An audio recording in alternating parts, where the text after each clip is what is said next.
महिंद्रा ने थार रॉक्स निकाल दी है जिसका प्राइस सिर्फ 13 लाख रुपए से शुरू हुआ है और ये देखते हुए लोगों की बुकिंग्स की लाइन लग गई है। But here is the catch, आप 25,000 रुपए देके बुकिंग करवा तो लोगे बट आपको गाड़ी की डिलीवरी 2 साल बाद मिलेगी, क्योंकि स्टार्टिंग के 1 साल तो महिंद्रा सिर्फ टॉप मॉडल बेचती है जो कि 20 लाख रुपए तक आता है। और ये सुन के जिनका बजट 13 लाख रुपए था वो लोन बढ़ा के 18 से 20 लाख का करवा लेंगे ताकि गाड़ी जल्दी मिल जाए।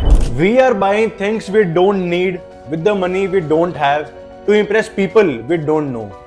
2000s के टाइम में इंडियंस अपनी जेब और हैसियत देख के गाड़ी खरीदते थे, यानी अगर घर में पहले से i10 या ऑल्टो जैसी हैचबैक है और अगली गाड़ी लेनी है तो वापस से हैचबैक लेने में कोई दिक्कत नहीं थी और इसी वजह से उस दौर में हैचबैक्स का राज चला है। लेकिन पिछले 5 सालों में पूरी काया पलट हो गई है, स्पेशली कोविड के बाद। 2019 में इंडियन मार्केट्स में हैचबैक का शेयर 46% था और एसयूवीज का सिर्फ 26%। कट टू 2022, एसयूवीज ने हैचबैक को ओवरटेक कर लिया है और अब एसयूवीज का शेयर 41% हो गया और हैचबैक का 35%। 2023 में ये नंबर 43% पर आ गया और आज 2024 में एसयूवीज 50% मार्केट शेयर कैप्चर करती हैं। और एक्सपर्ट्स का मानना है कि अगले 4 सालों में एसयूवीज 55% मार्केट शेयर ले लेगी और हैचबैक्स में भी स्विफ्ट, बलेनो जैसी प्रीमियम हैचबैक्स का ज्यादा शेयर है।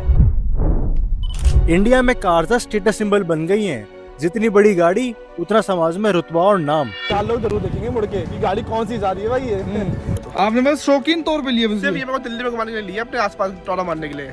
आज होंडा सिविक या स्कोडा ऑक्टेविया क्रेटा या सेल्टोस से ज्यादा महंगी है, बट एक एवरेज इंडियन क्रेटा या सेल्टोस को ज्यादा अहमियत देगा क्योंकि इसका साइज बड़ा है। आज इंडिया में अगर किसी के पास ऑल्टो है तो अगली गाड़ी स्विफ्ट होनी चाहिए, उसकी अगली ब्रेजा या नेक्सॉन होनी चाहिए और उसके बाद उससे भी बड़ी एसयूवी। पर ऐसा केस इंडिया में हमेशा से नहीं था। इन बड़ी और आधी तो सो कॉल्ड एसयूवीज की सेल्स ग्रोथ के रीजंस बहुत सारे हैं, आओ इन्हें डिकोड करते हैं। वीडियो एंड तक देखना, आगे बहुत ही शॉकिंग कैलकुलेशंस बताऊंगा जो बताएंगी कि कैसे गाड़ियां आपको गरीब बना रही हैं। मारुति सुजुकी ने पिछले 1 साल में अपना मार्केटिंग बजट 15% से बढ़ा दिया है टू 1000 करोड़ पर ईयर, ताकि वो इंडियंस को हाई स्टेटस और गुड लाइफ का सपना बेच सकें और इंडियंस इस ट्रैप में फंसते चले जाते हैं।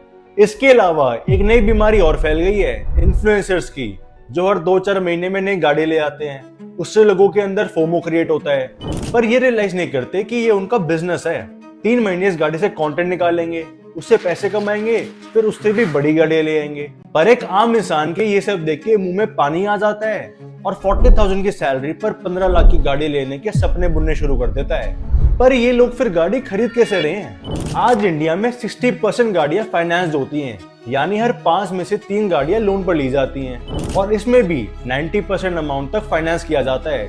यानी अगर गाड़ी 10 लाख की है तो 9 लाख रुपए लोन अमाउंट से दिए जाते हैं। पिछले 3 सालों में जहां होम लोन्स 47% बढ़े हैं, कार लोन्स 137% बढ़े हैं, टोटलिंग ओवर 5 लाख करोड़, जो बताती है कि लोन फाइनेंस मार्केट कितनी बड़ी हो गई है। और इन आसान लोन्स की वजह से जो बंदा पहले 13 लाख की गाड़ी लेने वाला था अब 18 लाख की लेता है कि थोड़ी सी मंथली ईएमआई तो बढ़ेगी, ले लेते हैं।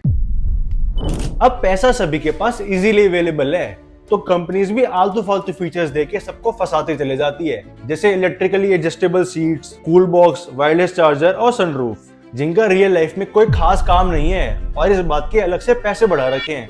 और उसके इंटीरियर मैंने 1.5 लाख रुपए लगा रखे हैं। उसको थार के इंटीरियर के अंदर 1,20,000 का खर्चा किया, इंटीरियर बनवाया मैंने पूरा कलर वाला करा के। उसकी छत खोलो जब घूमो चाह तो देखे कि हाँ सितार कहीं घूम ना रही।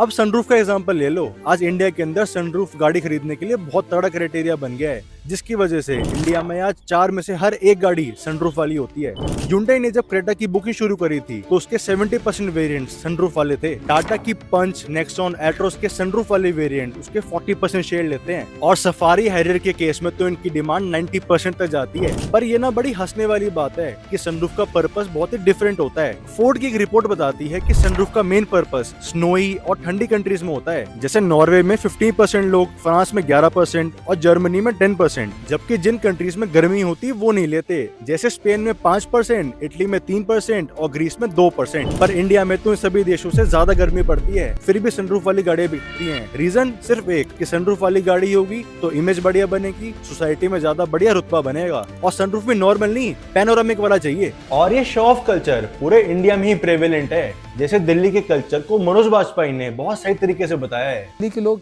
गाड़ी में एक जगह से दूसरी जगह नहीं जाते हैं, वो हमेशा गाड़ी के ब्रांड में जाते हैं। देश के किसी भी कोने से पंजाब के बॉर्डर में घुस जाओ और आपको 5 मिनट के अंदर अंदर बड़े टायर और काले शीशे वाली गाड़ी पक्का मिल जाएगी। इवन ऑल्टो स्विफ्ट जैसी छोटी गाड़ियों पर भी बड़े टायर मिल जाएंगे। या चाहे साउथ इंडिया में केरला चले जाओ, वहां पर भी बड़ी और मॉडिफाइड कार्स का तगड़ा ट्रेंड है। मतलब कुल मिला के लास्ट में बात एक ही अड़ जाती है कि गाड़ी पहले तो बड़ी हो और उसमें जो भी लगवाओ उसका साइज भी बड़ा हो। भाई देखना 15 लाख रुपए में इतनी बड़ी झोटा लेके चल छोटा रहा है। लेके चल रहा हूँ, लोग देखेंगे 4 मुड़ के देखेंगे पीछे। अब इंडियंस की गाड़ी का साइज तो बड़ा हो रहा है, पर साथ में एक चीज और बड़ी हो रही है, उनके वॉलेट के छेद। क्योंकि ये गाड़ियां आपकी रियल लाइफ तो अमीर दिखा रही है, पर रियल लाइफ आओ देखते हैं। i10, बलेनो, फीगो, ऑल्टो, ये कुछ गाड़ियों के एग्जांपल्स हैं जो आज से 7-8 साल पहले तक रोडों पर काफी दिखती थी।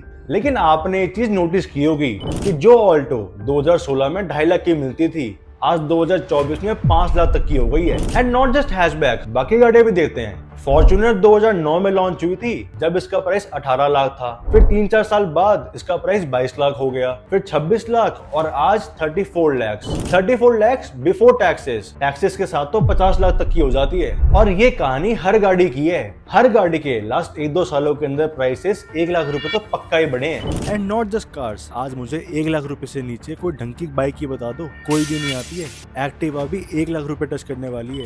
जो बुलेट आज से 5 साल पहले 1.5 लाख की आती थी, आज 2.5 लाख की हो गई है।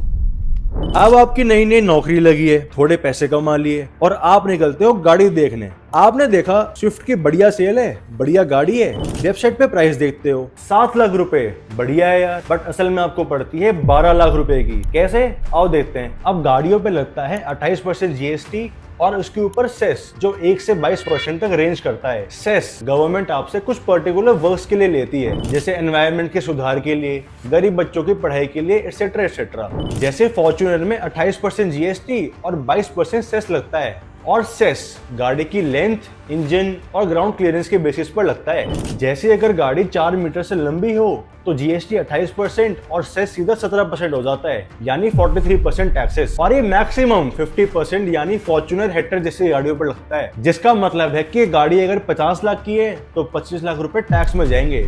ये पूरी जीएसटी और सेस की लिस्ट है, आप पॉज करके देख सकते हो। और ये टैक्सेस काफी ज्यादा हैं। इंडिया में जहां 28% जीएसटी और ऊपर सेस लगता है, जर्मनी में मैक्सिमम 19% वैट लगता है, यूएसए में कोई इनडायरेक्ट टैक्स ही नहीं है, जापान में 10% है और चाइना में 16%। और इंपोर्टेड कार्स पर तो गाड़ी के कॉस्ट जितने ही टैक्स लग जाते हैं, 115 से 125% तक। जो टोयोटा कैमरी यूएई में 18 लाख रुपए की है, इंडिया आते आते 45 लाख की हो जाती है। कमिंग बैक टू स्विफ्ट जो आप लोग हैं, अब क्योंकि स्विफ्ट 4 मीटर से छोटी है तो उस पर 28% जीएसटी और 1% सेस लगता है। और चिंता की बात नहीं है, ये 29% टैक्स तो 7 लाख में ऑलरेडी इंक्लूडेड है। पर इसके बाद स्विफ्ट को रोड पर लाने के लिए आपको देना होगा रोड टैक्स, जो कि ना करते 50,000 तक जाएगा। और गाड़ी रोड पर चलाओगे तो एक्सीडेंट तो होंगे ही, तो उसके लिए आपको मैंडेटरी इंश्योरेंस भी लेना होता है, जो 15,000 से 25,000 तक जाएगा। और ये बातें तो तब है ना कि जब आप गाड़ी कैश पे लेते हो। इंडिया में 5 में से 3 गाड़ियां लोन पर ली जाती हैं, तो आप स्विफ्ट के लिए 20% डाउन पेमेंट करोगे, यानी 7 लाख पे 1.4 लाख आप डाउन पेमेंट करोगे और बाकी 5.5 लाख के लिए लोन लोगे। ईएमआई कैलकुलेटर यूज करने पर देखते हैं कि 5.5 लाख पर 9% के हिसाब से आप गाड़ी पर 1 लाख रुपए एक्स्ट्रा लोन में दे रहे हो। इसके बाद आती है कार की सबसे बड़ी hidden cost, depreciation. Cars actually में ट्रिपल थ्रेट होती हैं। आप लोन लेके कार लेते हो, उसको मेंटेन करने के लिए ईएमआई देते हो और उसके बाद भी उस गाड़ी की वैल्यू नहीं बढ़नी, उल्टा डिक्रीज ही होनी है। शोरूम से बाहर निकलते ही गाड़ी की 10% वैल्यू चली जाती है और अगले 5 सालों में 50% वैल्यू चली जाती है। कुछ गाड़ियों की तो 3 साल के अंदर ही 60% वैल्यू डिप्रिशिएट हो जाती है, यानी कि लोन की ईएमआई पूरी करने के बाद फाइनली जब आप गाड़ी के मालिक बनते हो तब तक गाड़ी की आधी वैल्यू खत्म हो चुकी होती है। जो गाड़ी एक शोरूम 7 लाख रुपए की थी जीएसटी और सेस ऐड करके, वो आरटीओ, इंश्योरेंस, डिप्रिसिएशन और लोन के बाद 12 लाख रुपए की तो ऑलरेडी हो चुकी है। और इसके बाद में रनिंग कॉस्ट और मेंटेनेंस की तो बात भी नहीं कर रहा, वरना एक अलग वीडियो बन जाएगी। पर सिर्फ कंटेक्स्ट के लिए समझो कि पेट्रोल डीजल के रेट्स हर साल बढ़ते ही जा रहे हैं। और अगर गाड़ी 70 किलोमीटर चलती है और माइलेज 15 की देती है तो मुंबई जैसे शहर में डेली कॉस्ट 500 रुपए, मंथली कॉस्ट 14,000 रुपीज और साल की कॉस्ट करीब 2.25 लाख रुपए आती है। यानी 5 साल में ये अमाउंट 8,80,000 रुपए हो गया। तो यार ये सब सुन के तो लगता है कि गाड़ियां सिर्फ सोशल स्टेटस के लिए हैं और हमें गरीब बना रही हैं तो गाड़ी ना ले। नहीं, ऐसा नहीं है। कुछ इंपॉर्टेंट मेट्रिक्स हैं जो आपको गाड़ी लेते हुए ध्यान रखने हैं। जैसे रेडिट पर एक यूजर बताते हैं कि वो महीने का 1.5 लाख रुपए कमाते हैं, 4-5 साल से काम कर रहे हैं और गाड़ी की अमाउंट का डबल उनके पास सेविंग्स और स्टॉक्स में है। इसीलिए उन्होंने 18 लाख की सेल्टॉस पूरी कैश में ले ली और लगभग 10 साल के लिए चाहिए थी तो उन्होंने कंफर्टेबल फीचर्स वाली गाड़ी ली। अब ऑब्वियसली सभी के पास इतना पैसा नहीं होता, तो उसके लिए एक रूल है जो आपको जानना बहुत जरूरी है ताकि आप जान सको कि आपकी कमाई के अकॉर्डिंग आपको कौन सी गाड़ी लेनी चाहिए। फॉर एग्जाम्पल, आपको थार लेनी है और थार का ऑन रोड प्राइस 20 लाख रुपए है, तो आपको 20% डाउन पेमेंट यानी 4 लाख रुपए की डाउन पेमेंट करनी होगी और बाकी 16 लाख रुपए के लिए 4 साल का लोन लेना है। तो आपकी मंथली EMI 40,000 रुपीज आती है। अब रूल के अकॉर्डिंग आपकी मंथली EMI आपकी सैलरी का 10% होना चाहिए, यानी कि आपको थार लेने के लिए हर महीने 4 लाख रुपए की कमाई चाहिए। अब ऑब्वियसली ये रूल काफी टाइट है, तो आप 3 से 4 लाख रुपए मानो। इसे कहते हैं 24-10 रूल। आई होप आपको आज की वीडियो पसंद आई होगी and you learn something new. Share with your car lover friends और सब्सक्राइब कर दो चैनल को, इससे मुझे मोटिवेशन मिलती है और वीडियोस बनाने की। And tap that bell button to never miss an update. मिलते हैं नेक्स्ट वीडियो में।